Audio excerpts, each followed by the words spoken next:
And welcome to this Friday live, but it's not live because I'm actually doing a coach forum in Hertfordshire. So this is recorded, spoiler, a week before. But I thought I'd do something different today. I thought I'd give you a bit of a peek into my mentoring program. So I have a mentoring program, which is an online course which goes over 12 weeks. And the whole concept of the mentoring program is to scale up your tennis business. And we look at lots of different areas from on-court coaching, managing coaching teams, managing parents, managing committees, communication, website development, social media. It's a really in-depth 12-week course. It's got 12 webinars, all pre-recorded with myself. And there's lots of other sort of extras as well, worksheets, books, and stuff like that. The coaches who have completed the course have given positive feedback, how it's helped them rethink a lot of their program design, rethink a lot of the stuff they do on court. So I thought today is a bit of a special for the live. We'll actually look at one of the presentations. Now, I'm not going to present it in full, but I will present the slides and just talk through some concept and some ideas, and just to give you a taste and a bit of an insight to the course. So we're going to look at probably one of the, I would say, interesting topics over the past couple of weeks that I've been discussing is effective coaching. And I had a conversation a few weeks back on a workshop with a group of very experienced coaches and very good group of coaches as well. And we were discussing, do parents understand what good coaching is? Because parents only know what they know. They only know what they've seen before. So depending on the player's first coach, the parents believe that might be what coaching is. So if that first coach is an autocratic, shouty, very technical heavy coach, that's what parents believe coaching is. Or if the parents have had coaching themselves and they've been taught in that very traditional old school way of, okay, let's isolate the drill, let's stand there, I'll basket feed you 154 hands, then that's what they believe coaching is. And I mentioned this, I think, on a live stream last week. A lot of tennis coaches believe that's what good coaching is. And part of the issue is a lot of coach education. We teach isolated practice, isolated drills. So even in the coach qualifications now, it's still very isolate the skill, progress the skill, bring it back into a game situation. That's across lots of different national governing bodies. Is that the best way? Sorry, I won't say best way because it does work, which I discussed last week. There is a short-term benefit to coaching that way. But is it the most effective way of coaching? That's what I've been debating on these lives, I think, over the last couple of weeks. My opinion, it's not. So how we set the standards on court really does two things. One, hopefully, well, does three things really. One, it hopefully develops the player, which is the primary focus. Two, it educates the coaches in and around you. And I mentioned last week, like the players that you're coaching today will be coaches of tomorrow. So not only are you setting the culture and the standard there, but you're setting them for the future generation of coaches as well. And number three, of course, you're educating the parents. So how we deliver these sessions have a huge impact. It's not just on the player, it's on the coaches, current coaches, future coaches, but also the parents as well. And I was listening to a great podcast this morning about football or soccer. And it was about, okay, if the coach is at the sidelines shouting very technical or tactical instructions, what the coach said in the podcast was that's a fault of his training because he hasn't obviously done the work in the training if he's shouting that type of stuff out in the matches. But what he also said, which were very interested, if he shouts that stuff out, the parents then think they can shout that type of stuff out as well. It almost becomes an open season. But I got still full of cold.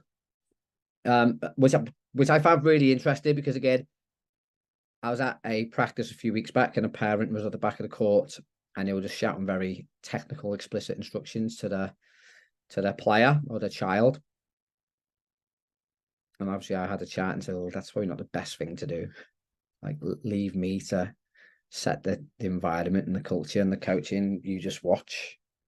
But the parent felt it was their need to try and get the best out of their child, which didn't quite work. Again, but then I think back, like if the coach is doing that stuff on court and the parent at the time is shouting stuff like footwork, split step, turn your body, and he's probably getting a lot of that stuff from the coaching. So if the coach is spending all lesson shouting that stuff over weeks and weeks and weeks, the parents, to be fair to them, is probably just try and reinforce what the coach is saying. So this is week 7 of the course. So we really look at, okay, coaching standards and coaching practice. And each week we have a different theme. And I just talk through mainly my mistakes of things that I did that just didn't work. I also talk around ways that I find things to work better as well. So it's not a case of just me preaching, which people sometimes accuse people like myself, educators or social media coaches, of doing. So I've not looked at this since the original recording back in May, I think it was. So I'd be interested to look back at it. Setting high standards, because we really should be setting high standards. And it was interesting. I was at a level 3 this week. I was having my lunch and a break. And I overheard a couple of the younger coaches talking. And they were talking about how difficult coaching is. I thought, oh, okay, they get it. And then one of them turn around and goes, oh, it's not that difficult. It's difficult at the start because you don't have many lessons. So you got to have like lessons here and everywhere. But after a couple of years, when you get your regular lessons, you just turn up and do the same lesson all week. I was like, oh my God. And then he just sort of carried on sort of telling the story about that's what his coach does. His coach turns up, he's got like 20, 30 lessons a week. He just does the same lesson over and over again. So it's not that hard. And it goes back to the standards, which I've got in the first bullet point there. So his head coach is almost setting the culture of, yeah, to get 20, 30 people, do the same sessions dead easy. Basket feed for 30 sessions. It's not that difficult on the body. Have one lesson each week, 30 times. Bosh, get it done. That's the culture that coach is now set. And I started this whole live with that discussion of how we coach not only affects the player, but affects the people in and around us as well. So that coach is going through his level 3 with a mindset of, I'm going to get to 20, 30 hours to deliver one session a week. And that's why that's why I try and do these lives and the social media stuff and the online stuff, because like, there's so many bad, I would say bad, but so many misled mentors out there. Because again, that coach is just doing what he believes is the right thing to do. And when you do become a head coach, there's no one to answer to. So you can easily fall into a rut and there's no one to watch you. There's no one to sort of challenge you when you're a head coach. And that's what I found when I was at David Lloyd. I was head coach. I was regional coach as well. So I had no one above me. No one above me to challenge my thinking, challenge my lessons, challenge my way of thinking. I got really stale really quick because there was no one there to drive me and push me on, because I was just, no disrespect to some of the coaches who I know listen to this live, but I was way above the other coaches in terms of experience and knowledge. So it was difficult for me for anyone to sort of really challenge me. And that comes down to culture. Culture, I say this all the time, it's all around us. We don't realize the culture. And the first thing I do when I walk into centers or clubs is get a feel for the culture. I look at stuff like the notice board. I look at stuff at the wording that they use and how their programs set out. And when I'm watching the coaches on court, I'm watching how they behave. Okay, I'm trying to get a feel for the culture. What do they believe in? And that's probably more important than the actual on-court delivery, because the on-court delivery will be affected by the culture. I said culture's all around us, but we just don't realize it. Schools will look to build a culture, and that's why schools have like values and stuff that they believe in and ways of teaching and different approaches to teaching. Coaching's the same. So that's what we're going to look at in this week 7 of my mentoring program. But then also evaluating coaching practice as well. Like, how much feedback do we get from our players about our coaching. We give players feedback all the time. We feedback on player performance, but how often do we actually get feedback on our performance? Very little, very rare. And we'll look at the importance of that as well. So ongoing learning, professional development. To me, this is huge. You know, I had a conversation with a coach this week about coach credits, coach license credits. And here in the UK, you need 15, I think. 15 credits per year to keep your coach accreditation. And I put a post on, like, I've got 40 and I've still got 6 months left on my accreditation. So I've got 40 and a half a year. So potentially I could have 80 by the time my accreditation renews. And the coach is like, why are you doing so many?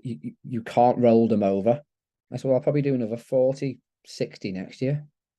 I'm not doing it for credits. I'm doing it to make myself better. I'm not doing it to get the bare minimum accreditation. I'm doing it because, one, I want to improve as a coach. Two, if I'm going to go online and put my coaching voice out there, I need to know what I'm talking about. Yeah. I need to back it up with a lot of research and a lot of time and a lot of learning. But many coaches are either looking to do none professional development or the bare minimum. And I put a thing out on Instagram the other week because when I've challenged some coaches, there's a coach that I currently work around, don't work with directly, but they work in the same venue as me. And very, very traditional coach. And when he's ever challenged by anybody, I've not challenged him directly because it's not my place to challenge him directly, but I know members of the committee have challenged, and I know other members of the club have challenged. And the reply generally when there's any suggestion of change is, I've always done it that way. I've been coaching 30 years. I've always done it that way. Coaching for 30 years. Okay. So you may think, okay, lots of experience. If you've been coaching the same way for 30 years, that's not experience. That's just, again, goes back to the coach said before, that's just doing the same lesson for 30 years or the same 6, 7 lessons for 30 years. How has that evolved? How has that changed? And a lot of coaches have this mindset as well when they come into it. It's like, oh, I've passed my level 3 or my ITF level 3 or RPT, PTO, whatever it'll be. I've passed my coach qualification. I'm a coach now. One of my very first mentors, Phil Layton. Again, some people on this call will know who Phil is. He's a legend in British tennis.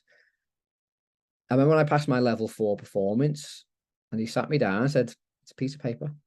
Great that you've passed it. Great that you've done some personal development, but it means nothing. You're only going to learn by being on court. And that really stuck with me because I literally thought I made it at that point. I was 21, passed my level 4, again, the youngest in my cohort. And I thought, oh my God, I'm the guy. He's like, you just passed the qualification. You've passed your driving test, but you don't truly know how to drive until you get out there and you start making mistakes and trying to change and trying to find different ways of coaching. And that really stuck with me. And there's so many coaches still out there. And I see it a lot when I do coach workshops and coaches turn up and they're there just for the credits. They're not there for the topic. They're not there to try and learn and find something new because they're so comfortable in their own coaching environment. And I see that as a challenge as a coach educator because, okay, I've got you for 4 hours. I'm at least going to challenge the way you think in these 4 hours. I'm going to present stuff to you that you've never thought about before.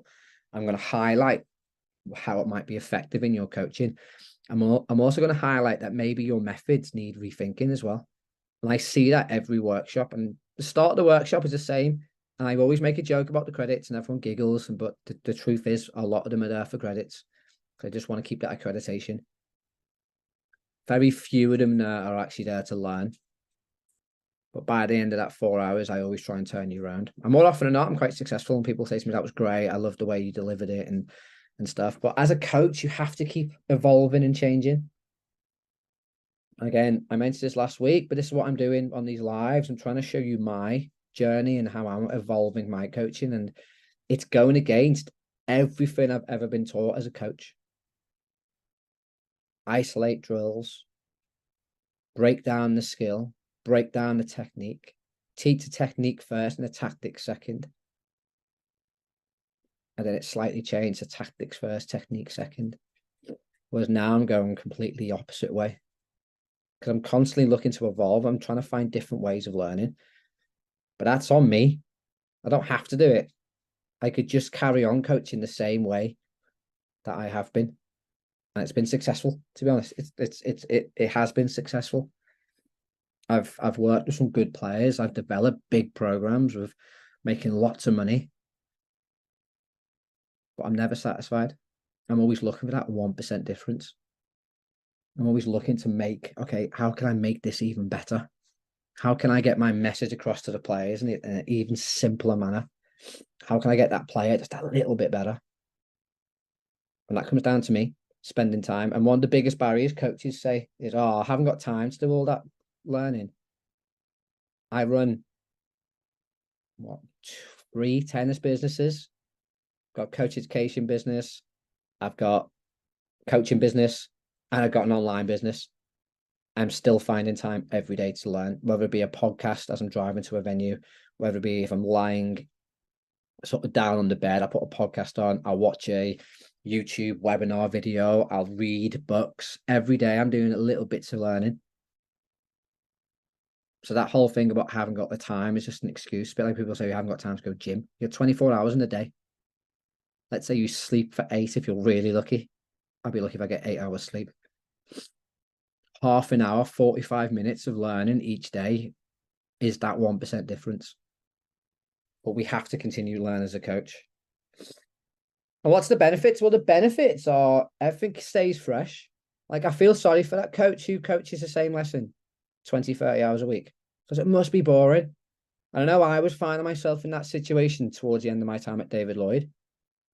I was bored of coaching. I was bored of teaching these people who had no interest in getting better at tennis. Really, they had no interest in competing. They just wanted almost a status of having tennis lessons. It was boring.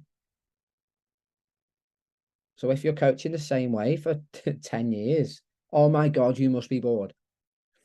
Whereas now, again, talk about my personal journey here. Now, every day is different. I have a nervousness before every session because I don't know how it's going to go.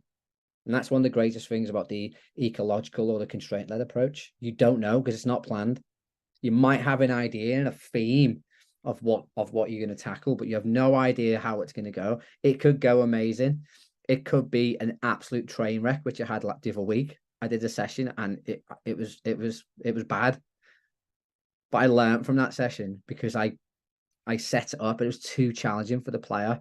And I almost reverted back into old traditional coach mode. And I was blaming the player for efforts and focus and concentration. It was my fault. I got it wrong. And when I see the player tomorrow, I'm going to apologize because I did get it wrong. And it wasn't until after the session and I've reflected on it that I realized I've got it wrong. It was too challenging. It was too much. There was too much going on. That's one of the benefits of professional development. I'm constantly questioning my own coaching. 10 years ago when I did that session, I was just blaming the player. And I did blame the player on the day for not listening and not being engaged and not learning. It's my fault. And that's probably one of the biggest changes my coach I've made, I think, over the past 6 years, is that self-reflection. Reflecting on my own coaching.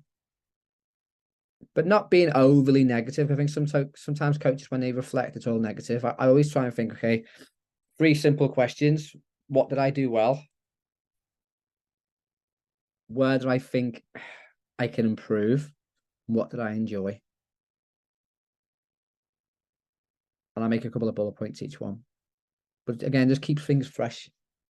And you're learning new things all the time because new research, new science, new ways of working are always coming up each and every week.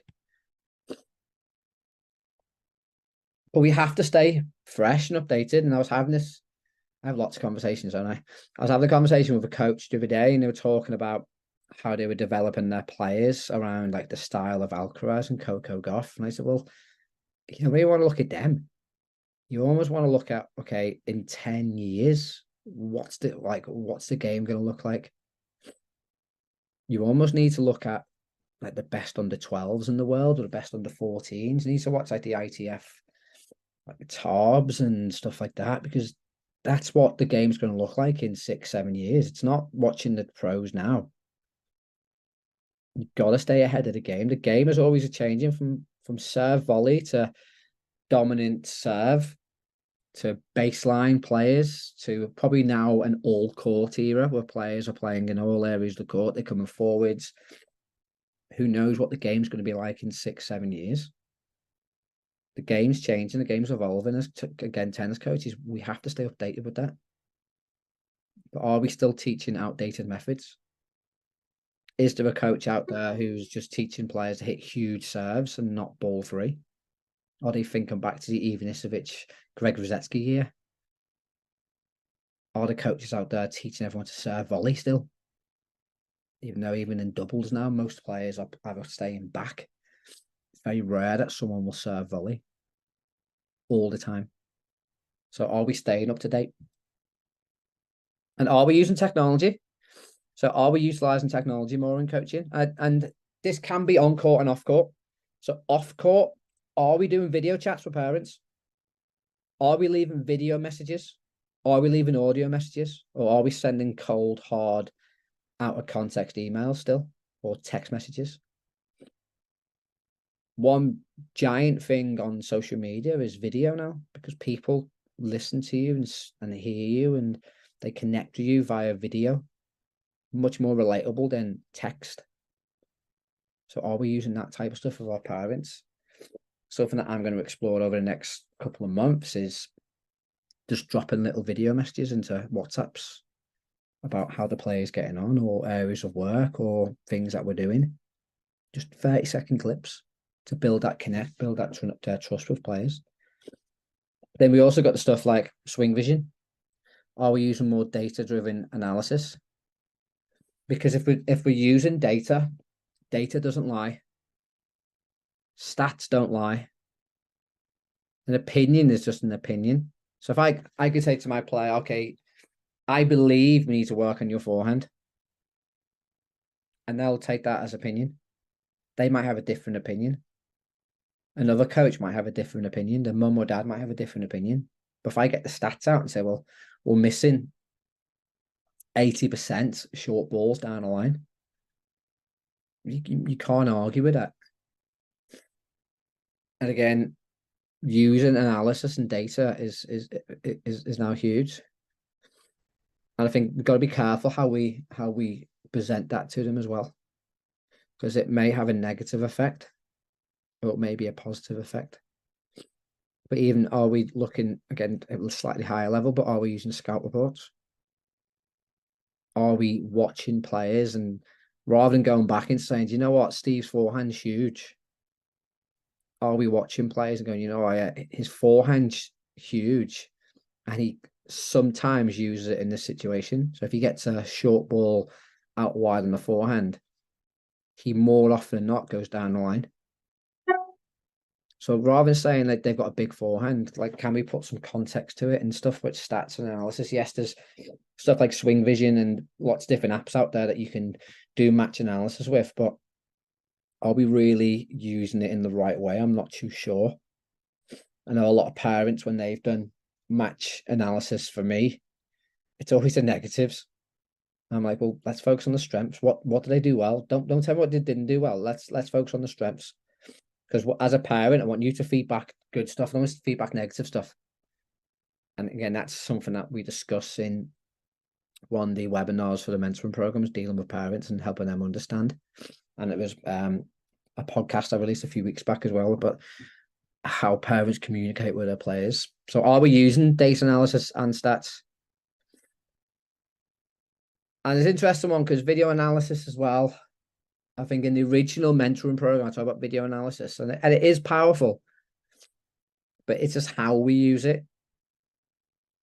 for me now, if I video a player and show it back, I'm not giving them a lot of technical information, just letting them see it, letting them see, and then letting them come up with ideas how to change it. A few years ago, I would have videoed it and then broke it down. Elbow needs to be here. But as if you've been watching these lives over the past few weeks, you know that I'm moving away from that explicit technical model. So now if I do use video, it's a case of, okay, that's what you're doing. How can you, or how would you like to change it? Or do you need to change anything? So again, I'm not using the video analysis as I used to. And I used to break it down and say, this needs to be here, this needs to be there. I'm now doubting that's effective way of coaching. So are we using technology and data? How do we measure and evaluate performance? So how do we measure and evaluate how effective we are as coaches? This is not players, this is as coaches.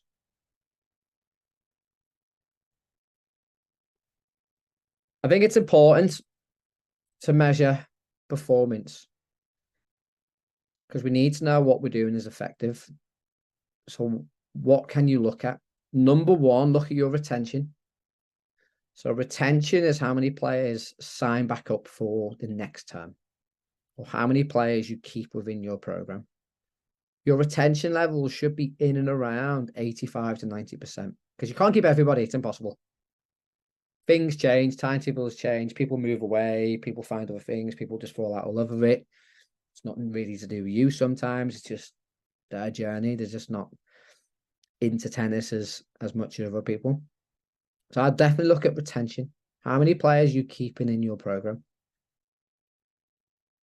But sometimes if we're just delivering a feel-good service, so if we're just making people feel good, lots of quick fixes, high energy, lots of fun, cross the river, jailbreak, all the classic games, then you will keep players on your program. So then I think for me, we have to look at, okay, well, how many players are then making a next step? How many players are going from my tots into my reds into my orange into my green into yellow, under 12s, 14, 16, 18s, whatever it will be. And there'll always be drop off for two reasons. One, again, well, three reasons. One, things change, especially when the players get a little bit older with school exams and life gets in the way. Two, the challenge increases. So as they go up, the ball color, the ball gets quicker, court gets bigger, rackets get bigger, opponents get stronger, opponents get smarter. So challenge raises. So again, some players, if they haven't developed the skill at the right time, will drop out. And the third is the environment. Like you can get probably 16 players on a red court, looking to get 4 on an orange court. So you might not have the space. But that being said, for me, if you've got massive dropouts between red and orange, orange and green, again, I would question the coaching. And the LTA this week, the national governing body here in the UK, put a Facebook post out and they're looking to review their under 10 program. And they asked for feedback. Okay, is it working as a system? I think it works. I think it's an amazing system. I think it's great because it's constraint-led coaching without being constraint-led coaching. You're constraining the size and the equipment that these players are using. The issue is the coaching. It's actually the delivery. Like how many coaches are using a sponge ball like red? Or are they using a hard outdoor red ball, which again, you have to if you're outdoor club. How many coaches use orange sidelines? How many coaches actually drop the net to 80 centimeters at orange? Not many. How many coaches are using yellow balls rather than green balls because they're expensive? Just use old yellow rather than buying those expensive green balls. Quite a few. So if your retention is dropping between the age groups, I would definitely look at the coaching. Are you giving them the right skills to meet the demands of the game? So if they struggle from red to orange, which is a big jump, that's not on the player, that's on the coach. if you're not giving them the right equipment, if you're not using the sidelines and dropping a net at orange, and they're finding that court really difficult because the net's too high and they've got no angles to play with, that's on the coach. So these are what I call the key performance indicators. It's not so much about how many plays you produce. Oh, I get 6 players into county, 10 players into nationals. You can use them as key performance indicators, but for me, it's the bigger picture job. It's okay, how can I evaluate my performance as a coach? Good players will come through, sometimes in bad environments and bad cultures, just because they're good players. And coaches will say, yeah, but I produce a national level player. Not really. That player's produced himself. You've played a little bit of a part, 100%. Definitely agree coaches do play a part. But if you look at these top level players,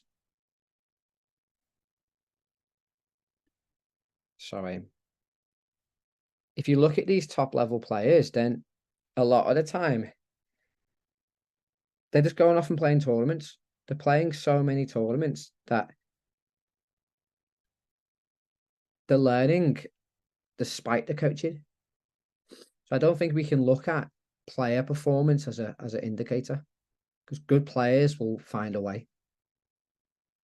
They'll progress anyway. And yes, again, I'm not saying it's all down to the player, but the coach definitely plays a part. But I don't think we should be using that as an indicator. I think that should be almost a bonus.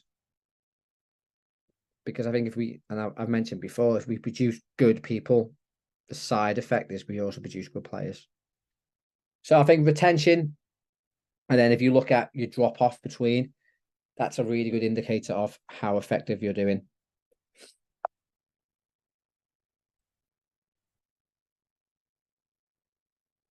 And I think for me, it's it's having those stats and making people accountable for it as well. So one thing that I did in a lot of programs I've been head coach is I would show coaches their retention. But not only their retention, I would also show their figures in terms of how many players are moving on to the next level. That's what I judge the coaches on. Are you keeping the players? Number one, what's your retention rate? And number two, what's your progression rate?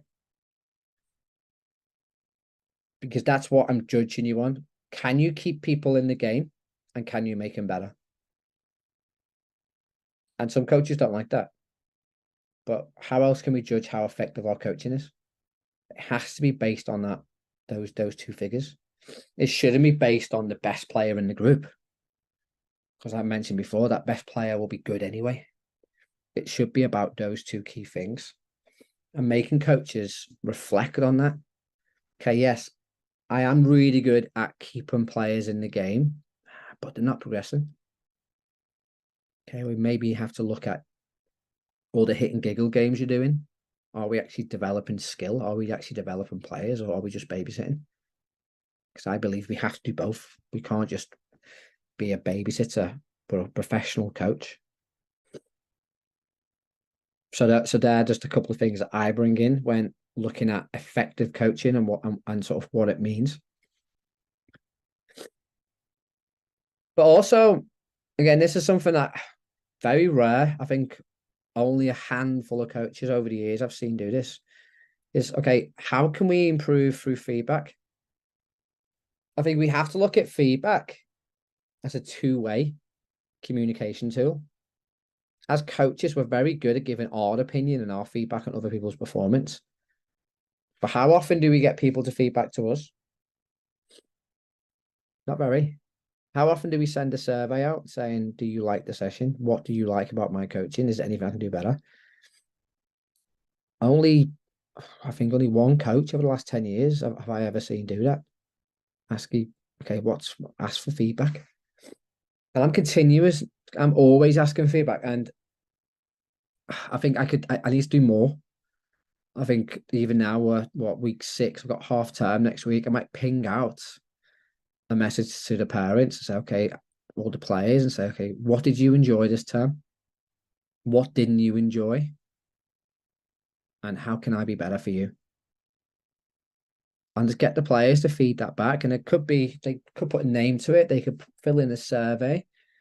Because for me, that's the most important connection. It's giving the player what they want, not what I think they need.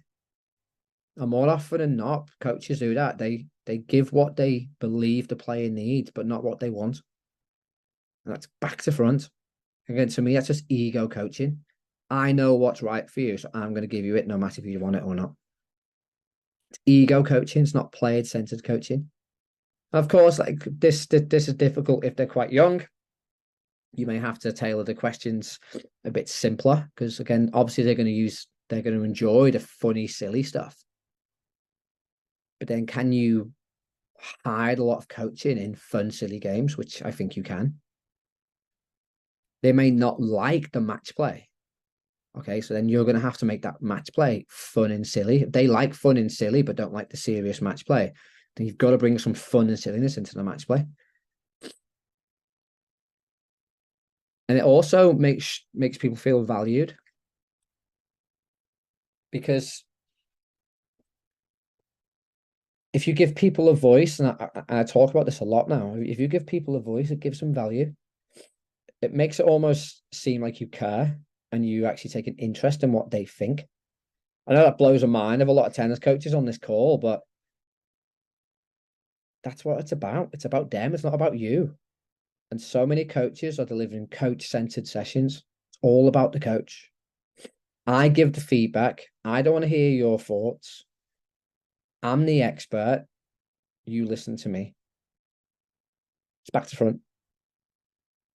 It should be about the player. And what ego do you have if you can't take feedback? If someone says, you know what, that was good, but that wasn't so good. And it happened to me last week, and a coach, hats off to them, sent me some feedback on my workshop. And there was some positive in there, and there's some areas of improvement. When you look at the areas of improvement, they were absolutely right. I did talk too much through certain areas. I did get them in and out a little bit too much. Disclaimer that's again the way I have to present it because of the framework I'm given to present that type of workshop from the provider. But it's true, like we need that feedback. We need that type of feedback, and sometimes it's hard to listen to. And I will quote Simon Sinek again, like if someone gives you feedback and you get angry, it's probably true. Because you know deep down it's true. So even if it is just a little survey or questionnaire, or even just at the end of the session, I do it now, my players. What did you like? What didn't you like? Is there anything I can do better? And it's just, again, that two-way communication. And it will make you a better coach. Because if people keep giving you patterns of things they don't like, then it's probably true. Again, going back to a coach that I worked with, players were saying I was working on forehands too much. I'd like to do some rallying. I've been doing this way for 30 years. It's never done me any wrong. It's not about him, it's about the player. And everyone's feeding that back, but they're not listening to it because they're the expert. Been doing it 30 years. I'm a professional tennis coach. Been doing the same lesson 30 years. And it should be constant. The thing with feedback, it has to be what I believe three things. Consistent. Yeah, so don't just feedback once and then it never happens again. I'm not saying you have to feedback every week. It might be every 6 weeks at the end of the term, every 12 weeks. It might be mini feedback in terms, like I said before, at the end of each session. But it has to be consistent. You can't just do it once and then just never do it again. It has to be honest. It has to be honest feedback. And more and more and more, especially when players are now delivering answers to coaches, they're just delivering answers that they think the coach wants to hear. They're scared of giving wrong answers. And again, part that goes back to what we said before, the culture. Because what happens when they make a mistake? The coach jumps on the back and tells them what to do better. So they're scared of saying stuff wrong. They're scared of making mistakes because when they make a mistake in the tennis environment or culture, they get told off. They get told off basically. So when they're asked, when they're given feedback, when they're answering questions, they're just telling you what they believe you want to hear. And that's why you get lots of random answers. C-shape, split step. They're just giving you answers that they think you want to hear so they don't get told off. So it has to be consistent, has to be honest. And it has to be two-way. Again, how many of you get feedback? How many of you open yourself up to feedback? How many of you are vulnerable enough to get feedback? Sometimes it's not easy. Yeah, when I get feedback on my sessions, sometimes it's like I don't want to look at it. But then I put my ego in check and say, well, at the end of the day, it's like it might be something in there that I can use and improve. And sometimes I get feedback, like sometimes someone fed back to me that I'm too loud, and the impact that has on players, like it does seem like I'm shouting. And at the time, I was like, oh no, I'm not too loud. What are you talking about? And then I reflect on it and it's like, you know what? Yeah, I've got a point. And then it changes. And part of our job here goes back to the start of the live. We have to set and maintain high standards. We have to show players, parents, coaches what the standards are. And that's our job, to improve coaching standards. And I say this all the time, especially if you're working in a team. If I'm on court next to you, I'm trying to set a standard. If you're setting a higher standard, I'm going to push myself to meet you or even suppress you or even go past you. I like that challenge of coaches next to me because I wanna raise my standards. Because what happens if everyone's standards improve? Well, sorry, I just give the answer away. Everyone gets better. Everyone looks at each other and goes, you know what? That guy's into it, or that girl's into it, or they're really into it.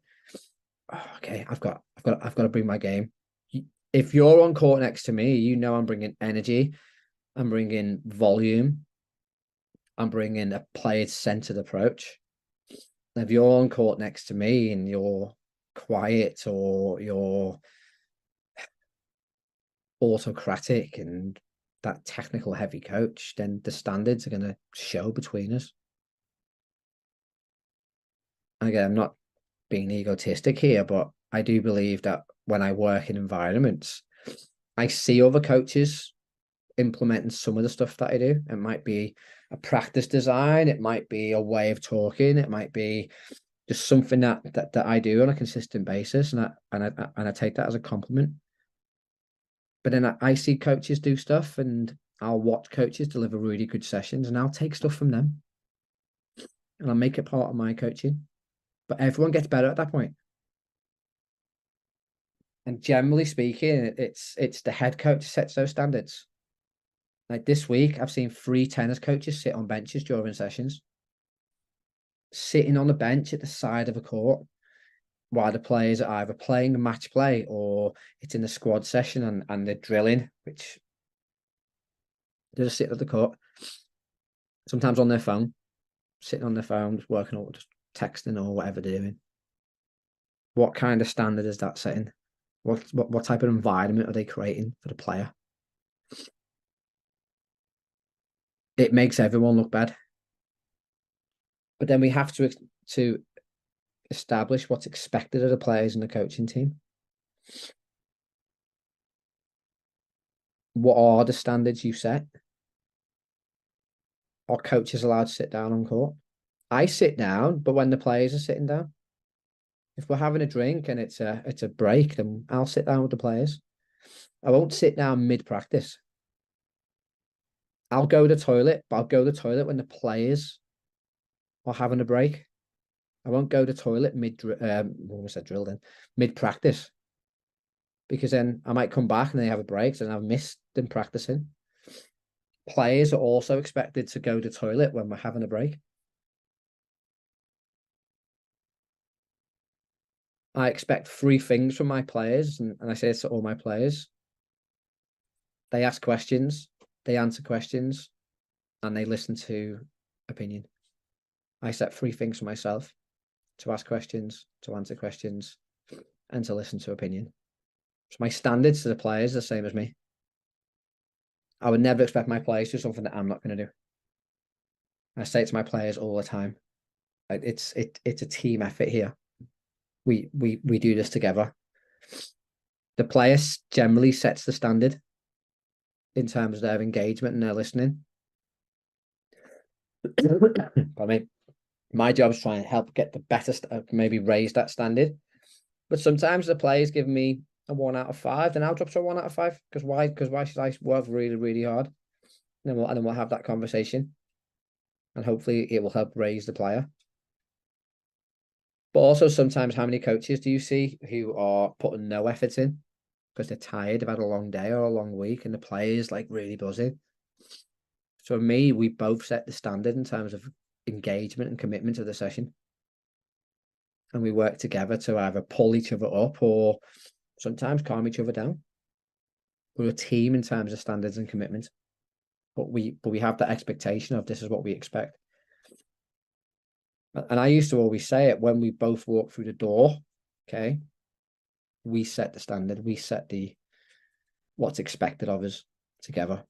And sometimes I might be down, I might be tired, and then the player's going to help me get up. How to do that? Okay, by maybe bringing some energy, bringing some commitment, bringing some focus. That's going to raise my level. And on the flip side, sometimes players come in, they're tired, and I've got to pick them up a little bit as well. And that's where we have that culture of excellence. We have that expectation of, okay, this is what's expected of us, this is what we're going to do. And that goes to the parents. I'm just looking at this now, reflecting, and it should be established expectations of players, coaches, and parents, because the parents should be involved in this as well. This is what we're doing and why we're doing it. Again, that culture. So a coach said to me this week, like, well, how do I explain to parents my way of coaching? And it's an interesting way, because players will come to me and they've had experience with coaches before, and other coaches have different philosophies, or they create a different culture or environment to me. So I just explain to parents what my ideas are and what my philosophy is and why I do certain things. And it's up to them if they want to buy into it. If they don't want to buy into it, there's no point. They may as well just come off. And a conversation I was having this week with a coach was, well, he was saying that he almost creates a culture that he thinks the parents want first, and then he tries to change it later on down the line, because he wants to build up trust and a relationship with the parent. The issue of that is when you change it, you lose that trust, because you're almost giving them something that they think they want or think they need, and then you change it after 6 weeks or 6 months, and it might be the opposite. Then you have a breakdown of relationship. Parents don't have to work with me. I say it all the time. Players don't have to work with me. This is my way of working. I believe in this way of working and way of coaching.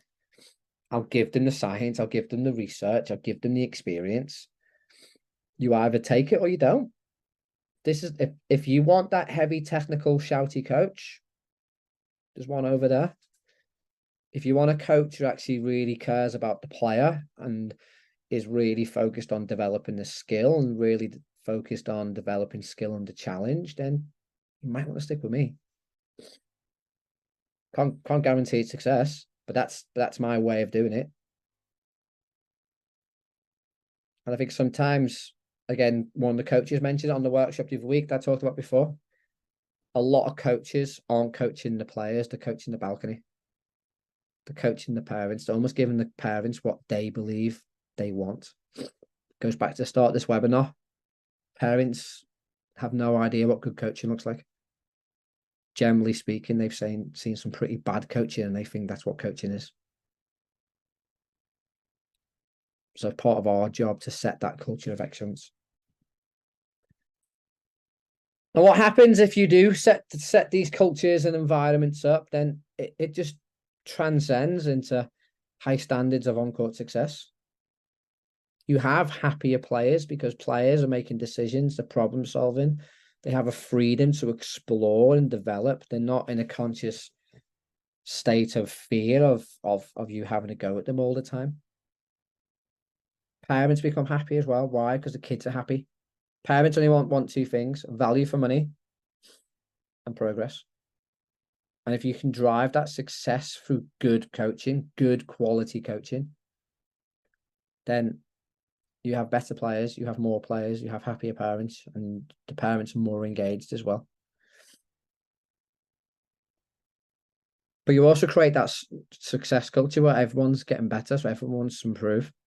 So players are going to go out, they're going to practice more, they're going to play more competitions, they're going to play more tournaments because they're now in that peer-to-peer friendly, hopefully, competition. They're looking to inspire each other and push each other on because of this culture that you've created where we're all in it together.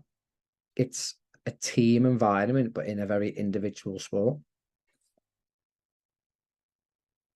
And hopefully, if players are happy and they're enjoying their tennis, they're going to maximize their potential and achieve their tennis goals, whatever they may be.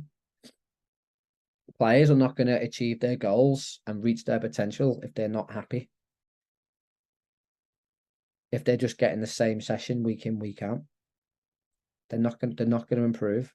But the players are only going to really push on if the coach is improving at the same rate.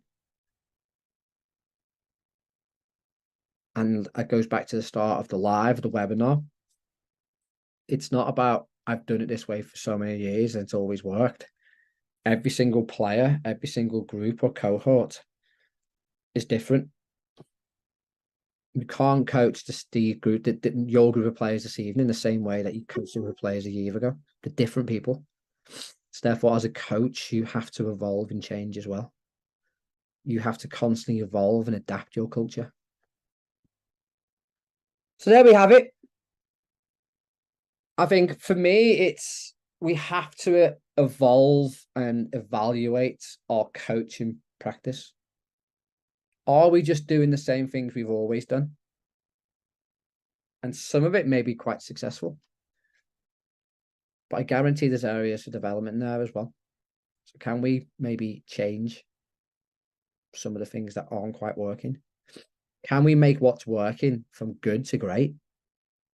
Because there's always progress to make, even with those strengths. Think like a player. You've got a great forehand, but how can you make it world class? You've got great communication skills as a coach, but how can you make it world class? So it's not just standing still and being lazy. If something's working, good, but how can it be even better? How can it be that 1% better? I just don't think there's enough of that in coaching. That goes back to what I said at the start. I could just lay on my CV and where I am currently and have a quite cushy life, but I want to be better. As a coach, that's the question I'd say to you is, do you want to be better? And if you do, you're going to have to put some time in. And it goes back to, oh, I don't have the time. Find time. If you really, truly want to be better, then you'll find half an hour every day just to learn something new.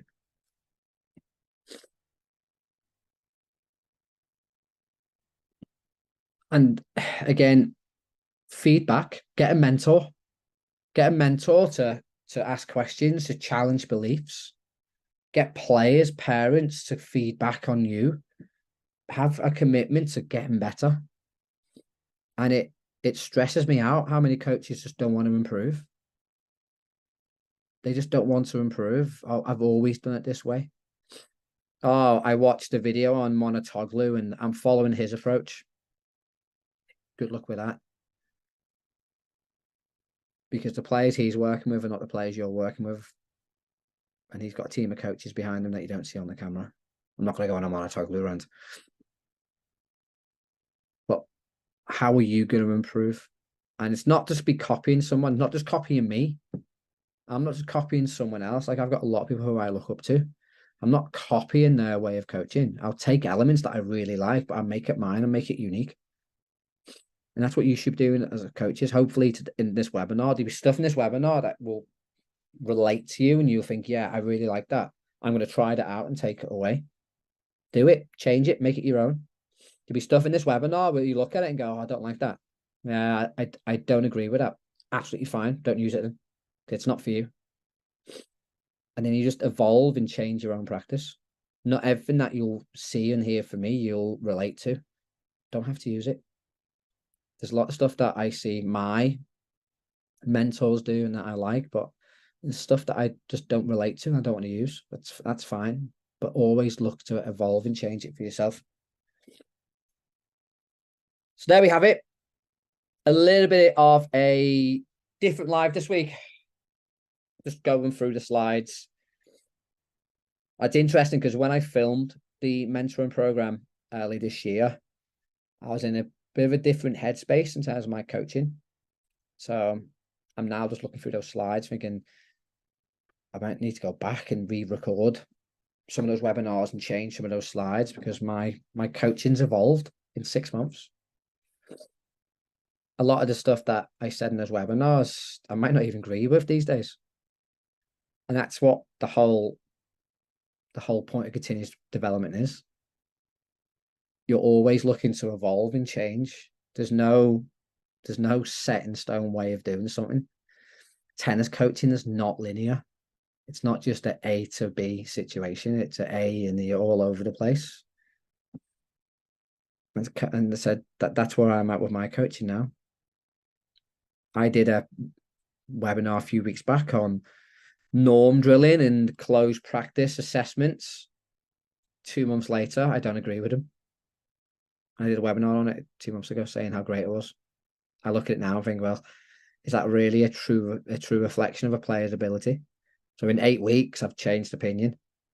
The hard bit now, I've got to try and find a way of trying to evaluate players, but in a non-linear way, which is challenging. And I think that's what a lot of traditional tennis coaching is. It's just easy.